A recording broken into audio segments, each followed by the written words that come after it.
Moved to Kentucky for fire service. Buy 10 square miles of hilly forest with home at an auction. Old owner lived there his whole life. Died on the land. Family sold it to make a quick buck.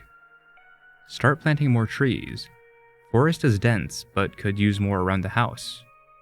Put up trail cams because of homeless wanderers coming onto the property. Something is getting angry and ripping down trail cams from behind, including ones high up in trees. Find piles of them in tree hollows. Grab shotgun and camp supplies. Head out to find homeless man and persuade him to leave property. Can't find anyone. Only tiny four-toed prints in the mud by the streams. Think it's a raccoon, but spacing makes me think it was standing up. Make camp and hunker down. Cook up some tasty rabbit stew. Get into tent and go to sleep before cleaning pot because of how tired I am. Wake up around 3 in the morning. Moon shining through the trees. Hear weird grunting noises from outside of tent. Sounds small. Open up window flap. Stew pot is swinging, but I can't see anything near it except for a mossy rock about the size of a gallon jug that I didn't notice before. Think nothing of it. Go back to sleep. Wake up. Go over to stew pot to cook some breakfast. Stew pot has been licked clean. Mossy rock is gone. Think that raccoons must have cleaned it in the middle of the night, and the rock was the fat lump that did it. Pack up. Search some more. Can't find anyone, but swear the moss around me is alive. Notice the rocks seem to be moving whenever I look away from them. No sense of dread, just bewilderment. In the search somewhere, I lost my knife that I've had for a while. It's cheap, but has a lot of sentimental value to me. Get home, tired and bummed out from not finding anyone and losing my knife. Go to sleep immediately. Wake up to light knocking at my door. Get up, kinda groggy, and open the door, eyeing where I keep my gun, just in case. Peek through window. No one there. Grab shotgun, open door and poke my head through, in case it was someone visiting their new neighbor. No one. Only forest noises and the occasional butterfly. Step through door and feel my foot kick something. Look down. My knife is laying there on a small bed of flowers and grass. Look around, really confused, but happy that someone found my knife, and then angry that someone was on my property and watching me. Shout out as loud as I can a quick thanks, and if they're out there, to come see me so I could talk to them. Notice about 3 rocks, all around the size and shape of a jug of milk, in a row just on the border of the forest. Pick up knife and walk back inside. Glance outside. Rocks are gone. Buy a border collie when I go into town that day. I have more stories about these things if anyone wants to hear about them. Okay, about a month later since finding my knife on my porch, planting more trees, working some land to make a small garden. Pupper, named Hugo, is walking around and sniffing things, doing puppy stuff. While tilling, I notice 2 rocks on the edge of the forest. Think nothing of it. They don't bother me, and I don't bother them. Kind of getting used to it, and expecting them by now, to be honest. I don't feel afraid. Hugo doesn't seem to mind them. Start getting really into my garden, lose track of time, and look up to find Hugo to take him inside with me for a break. Hugo gone. I'm freaking out because I love the little guy. Look around frantically, and see him by the edge of the forest, sniffing one of the rocks. The rock he's sniffing shifts a little when his nose gets close to it. I get up to run over to Hugo to keep him from getting hurt or something, in case a rock tips over on him. That's when I see the moss on the rock shift and sprout a tiny spindly little arm. I stop walking for a second, and blink to make sure I'm not seeing something. It's hot and humid and I haven't been drinking as much water as I should. Arm continues to extend slowly and tentatively towards Hugo, recoiling a little whenever Hugo's nose touches it. I start back up, a little cautiously to not spook the rock thing. I'm getting near to Hugo, about 50 yards away, and see that it's petting Hugo's head. Hugo is wagging his tail, and generally seems to be enjoying it. I get about 10 yards away when I step on a twig and make a loud noise. The creature's arm shoots back into its body, and the rocks start tumbling frantically away. Hugo runs after them. I run after Hugo. I lose sight of Hugo and search for him until nightfall. I go back to my house to grab a flashlight and my camping gear to find my pupper. As I'm getting closer, I see a white and black lump on the porch. I start running towards my house, and as I get closer, I see that it's Hugo. He's laying on the porch, not moving. I'm getting more upset. As I get closer, I see red and pink around his head and neck. I start sprinting, thinking my dog is hurt or dead. I get 10 feet away, about to bound up onto the porch, when Hugo's head jerks up and looks at me. He stands up and comes to greet me with a slobbering mouth, clearly happy to see me. He has a little crown of red and pink flowers around his head and neck, and has a rope tied to his collar and my door. I hug him, tears kinda welling up because I've come to love this pupper so much. Stand up, shout a thank you to whoever brought him home, go in, and go to sleep. I've been on this property now for about 4 years, and have a lot more stories about them if people are still interested. I've gotten very close to them. I'm trying to build up my trust with the little things. About a year later, I keep seeing the rocks around my house, and they are getting closer and closer. Notice one is living in my garden now, little different from the others. Greenish gray and very round, almost spherical. Every now and then, I take a peek out the window and catch a glimpse of it moving around. Very slow and methodical. Garden has never looked more beautiful since it moved in. I go out to my garden often and see it on the opposite side from me all the time. Decide one day to go up to it and try to show it I mean it no harm. I am unsuccessful at this. It just tucks its arms and legs in whenever it sees me.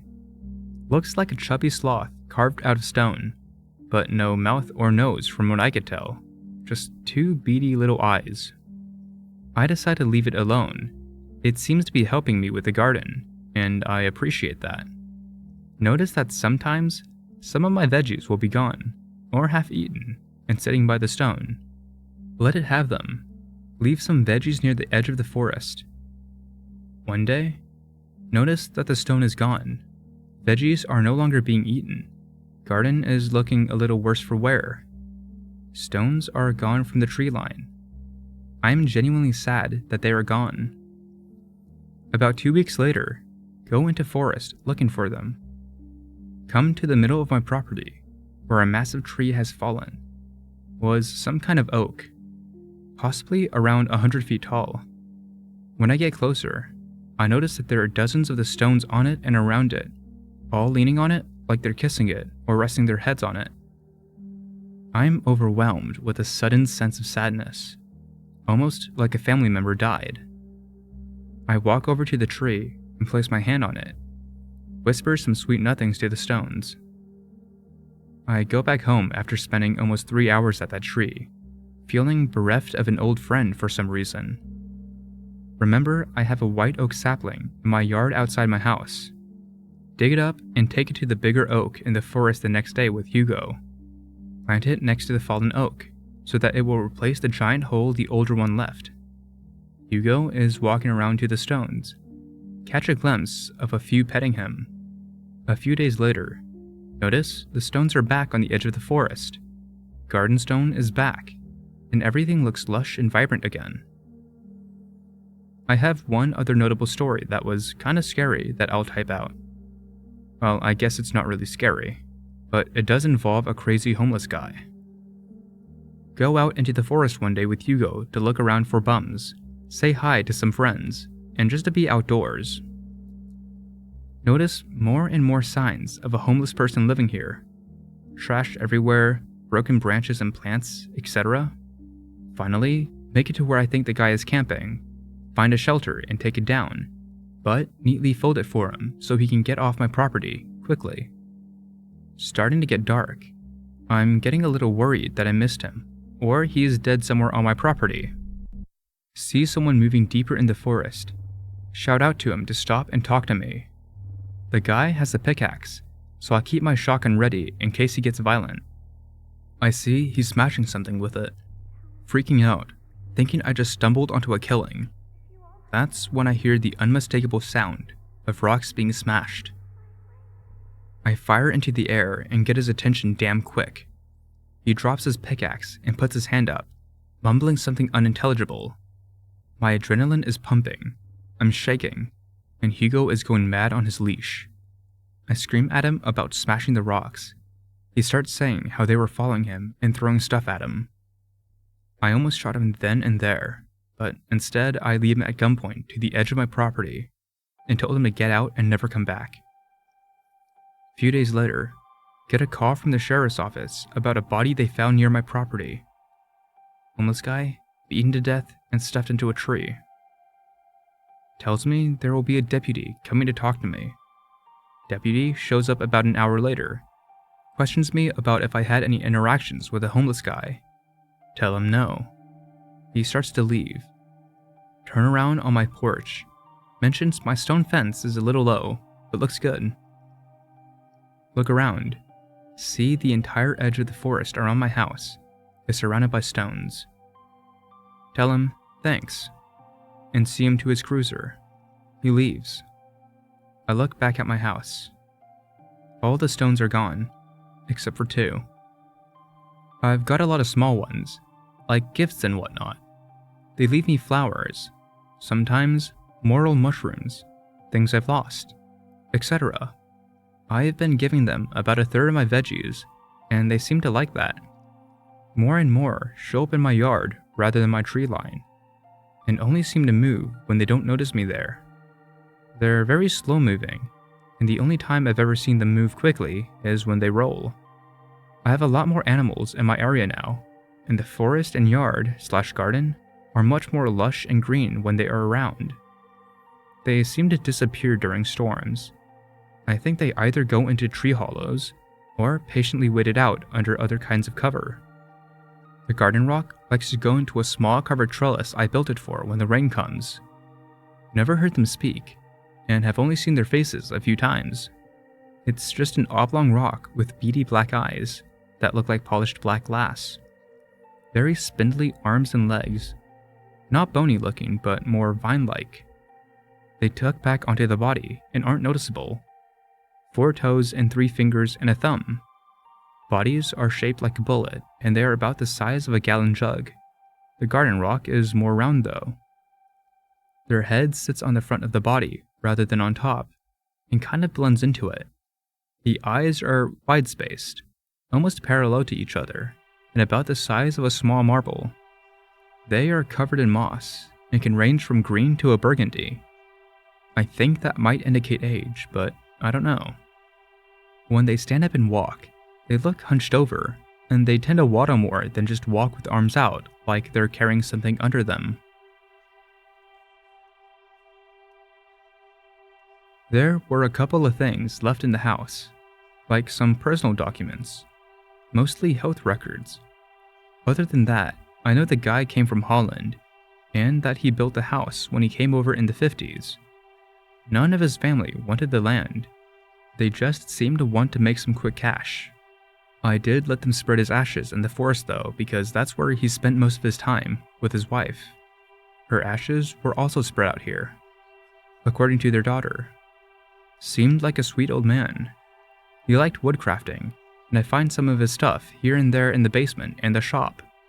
I left a figure out that he made on the porch, and the next day, it was gone. Not sure if they took it, or if it was some other animal/vagrant passing through. I've got something fresh. You guys should appreciate this. Years ago, when I was 16 in high school, lived in not quite a city, more like an old town that expanded more than it could really support. Decent amount of rundown and abandoned buildings. Get into a kind of urban exploration kick, sneaking into places and checking them out. Occasionally, engage in minor looting. Sometimes you find neat stuff. Manage to talk to a few friends into coming with me sometimes. But only 3 are relevant for the story. One was an old buddy of mine, who I'll be calling Bill, and another was a girl I had a minor crush on, who I'll call Susan. The last one is the most important. He told us his name was Eli, and there's probably not much point in censoring anything for him. Bill, Susan, and I all went to the same school, but I met Eli while I was checking out some old restaurant. Spooked the hell out of me because I had just snuck in through a window, and he speaks up from right fucking behind me. He thought it was funny as hell. We get to talking. I tell him about my hobby and ask if he's doing something similar. Yeah, more or less. I like to keep an eye out for unusual things, or things that don't belong. Okay. Seems kinda weird, but he's friendly, and I'm running around, scavenging junk in a half-wrecked diner or whatever, so I can't really talk. We chat for a bit. Turns out, Eli doesn't go to my school, which explains why I've never seen him around before. He listens more than he talks, and doesn't volunteer much info about himself. But I don't want to pry too much, and he seems alright. We clamber back out. I startle a cat that was sitting by the window. Eli pets it before it runs off. Part on good terms. A week or so later, I'm hanging out with Bill, showing him this old 3-story apartment building, or motel or something. Planning the expedition like we're getting away with the heist of the century. Suddenly, still exploring? Jesus fuck! Eli from behind me again. Bill actually jumps, and I laugh at him like I hadn't nearly soiled myself. Introduce the two, and they seem to hit it off well enough. Ask Eli if he wants to come with us to explore the place Friday night. He just kinda looks at me for a second, then tilts his head and stares at the building. Good 10 seconds of silence. Yeah, might be a good idea. Neat. Friday night rolls around. I manage to talk Susan into coming with us, so it's me, Bill, and her, and Eli when he finally shows up. I'm watching this time, you bastard. Not again. He casually strolls down the street in plain view with his hands in his pockets. He's grinning at me. He knows I was expecting another jump scare. Whatever. I introduce him to Susan. We're all friends now. Let's rock. So it's about 7 p.m. Still got some light out. We're sitting outside the place. Building is kind of dilapidated and boarded up, but shouldn't be too dangerous to wander around in, and we've all got flashlights. Also, apparently, a nesting ground for stray cats, because I can see 3 of them sitting in what was probably an old flower bed or something, and another just started under the front steps. The front is still locked up, but there's a side door that doesn't close properly anymore. It looks like it used to be boarded up, but that had rotted off. I may have helped it along. So we entered the building. This was a bad idea. The place is mostly normal. Old, dirty, has that slight, moldy, decrepit wreck smell all abandoned places tend to have. We wander around the ground floor a bit. Nothing really interesting. It's mostly just a lobby. Figure we might find something more interesting on the 2nd or 3rd floors. That's where the rooms are. The 3 of us are joking around, but Eli's pretty quiet. Whenever we go into a room, he'd just kinda stare into it from the doorway, then pace around the walls. Whatever works for him, I guess. The rooms are all empty though. Guess they cleared the place out pretty good when they left it. Only thing we saw was a few more cats starting down the halls. We look around for maybe 30 minutes before deciding to call it quits. Not a bad time, but I'm a little disappointed we didn't find someone's old luggage full of plus-sized ballerina outfits or something. So we head down the stairs, and keep going down the stairs. Conversation peters off. Why are there so many steps here? Did we get turned around and go down the wrong stairwell somehow? Maybe we're coming out at the basement. Starting to smell kind of funky. Probably some nasty mold down there. But there's the door. so let's see where it goes. Eli hasn't said anything for the last 10 minutes. Turns out to be another hallway of rooms. The four of us are standing by the stairwell, looking down the hall, kinda confused. Subterranean apartments are kind of an odd choice. We decide to go back up and find the right stairs again. Eli is at the base of the stairs, looking up. I ask him what's up and look where he's looking. Something is standing at the top of the alcove. My first reaction is that we're about to get shanked by a drunken homeless man. Then, things start registering.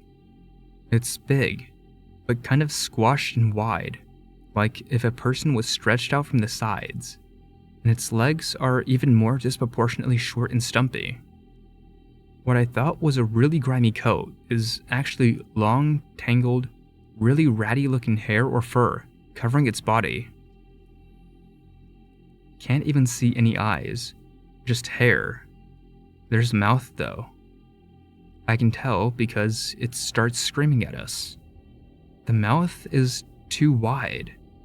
It looks like it starts on the side of its head, and there aren't any teeth, just thick lips and spittle. I almost would have preferred shark teeth or something. There was just something really revolting about the gaping empty mouth. The noise itself was just fucking terrifying. I can't even describe it other than to say it's not a sound that a person could make. Like, it went into my ear and started throttling the caveman part of your brain that identifies threats. It started to stagger down towards us, still screaming. We were all screaming, except Eli, who was shoving me back into the hallway and manhandling the others into running. We didn't need much encouragement. We're sprinting as fast as we fucking can down a dark corridor with God knows what screeching behind us. It's not very fast, but we can hear it chasing us with uneven stomps. The flashlights help, but we're moving so spastically, it's throwing crazy shadows all over the place, which does not help our state of mind. There's another stairwell on the other side of the hall. If we can go back up, we can find the way out. Except it only goes down. There's no fucking up staircase, just a wall. Susan's sobbing by now. I'm not far off myself. Eli shoves us forward again so we don't stop moving, and we go down. The hallway down here goes forward a lot farther than the other floors. The ceiling is a lot higher than it seems it should be for how far down we went. That rancid smell from earlier is a lot worse. And we can hear the thing, half tumbling down the stairs after us. I'm about to start running again when Eli sprints past us towards one of the doors and wrenches it open. In. It's safer. I guess we're hiding.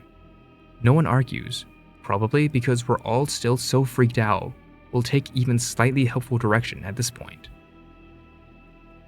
We run into the room. I almost freeze up because there's something in there with us. It's another cat. Eli's standing in front of the door, holding it closed. No one moves. No one even breathes. We hear the thing gurgle and scream, then gallop towards our room. Then, from farther away, a loud feline yowl, then several more. The thing roars again, and we hear it go past us. I am looking at the cat, sitting in the middle of the floor. It's staring at Eli. A few seconds go by, and he quietly opens the door again. The stairs are just fucking gone. It's hallway in both directions. One of us is making a high-pitched whimpering noise. I'm not sure who, but I wouldn't rule out any of us right now. Stressful doesn't quite cover it. The screaming's coming back. I think to go back into the room again, but Eli's already moving down the hall. The cat's following him. Susan goes after him. So does Bill. I hesitate by the first room for a second, torn between hiding in there again and making another run for it in the open. Decide I don't want to be more alone than I want to be in that room, and I run after them. I nearly freak the fuck out when something brushes my leg. It's another cat, running beside me, not hurting me, just ignore it. Eli's ushering Susan and Bill into another room ahead of me. I see them hesitate for a second before entering. Eli's staring at me now, holding the door open. I hear the scream again. I run through the doorway and stumble to a stop as Eli closes it behind me. Bill and Susan are there. And so are the cats. Like, dozens of them. The room's full of them. Bill's just standing there, twitching, and I could hear him repeating, "Fuck, fuck, fuck, fuck, fuck," very quietly. Susan's sitting on the floor, half curled into a ball. There's a circle of cats standing around them. Some of them are watching them, but the others are staring out into the room. All of the other cats are either stalking around or sitting and staring into space, getting freaked out again. This is not normal behavior. Hey. And then there's Eli, who is much too calm for the situation, and has somehow acquired a platoon of disturbingly focused alley cats. Seriously, there's maybe 6 of them at his sides and his back, following his steps. Stay here. You'll be okay. I'll make it stop. Too fucking panicked to question him.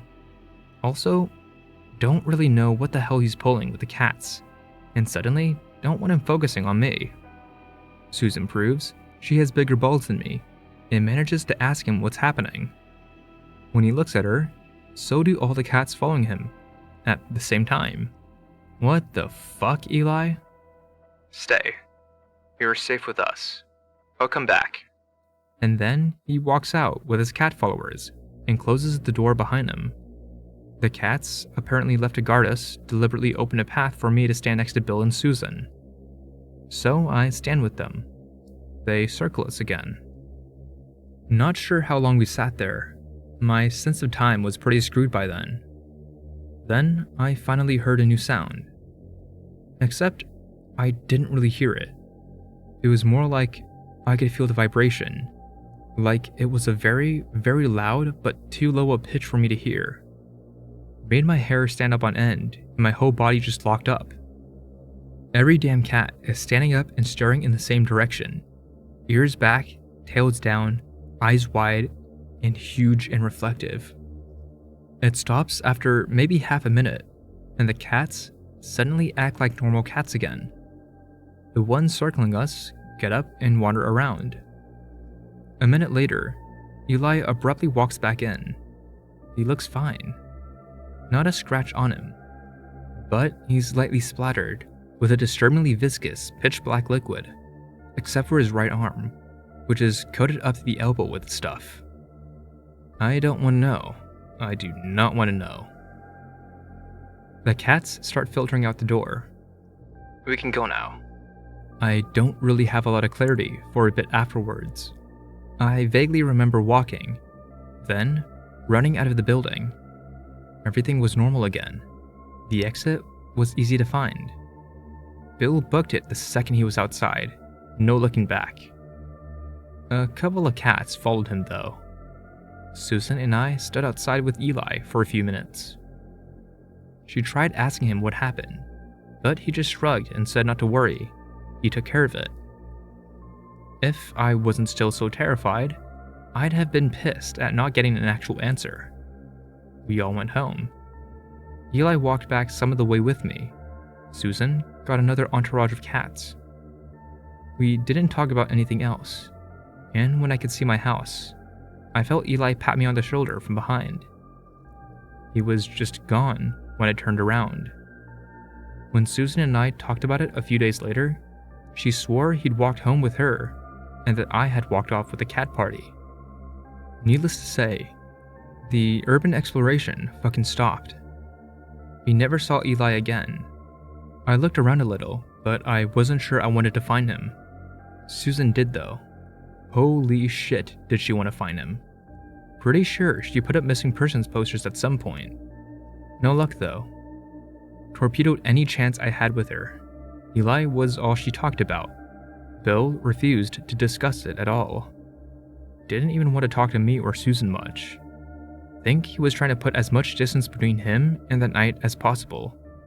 He picked up a drug habit a couple of months afterwards, and from what little I got him to talk to me about, It seemed he'd apparently retroactively decided that night was just a hallucination from bad weed or whatever, despite him never having touched the stuff until well after everything went down, and all three of us having the same experience, but I'd never taken drugs in my life, and Susan definitely hadn't. Self-delusion's a hell of a thing. Back in the present, moved the hell out of that town. So did Bill. Susan's still there. We still talk semi-regularly. She works at an animal shelter. She owns 3 cats. I don't have any room to judge. When I was looking to move out to my own apartment, the first thing I asked the landlords was their policy on pets. I bought a cat the first day I moved in. Bill actually left the state entirely. Still won't acknowledge anything weird happened back then. We still don't talk much these days. But once, when I spoke to him on the phone, he admitted that he keeps cats as well. 6 of them. So, to sum everything up, I was attacked by eldritch hobo Bigfoot, then rescued and cockblocked by a magical catboy. Thanks, Eli. You son of a bitch.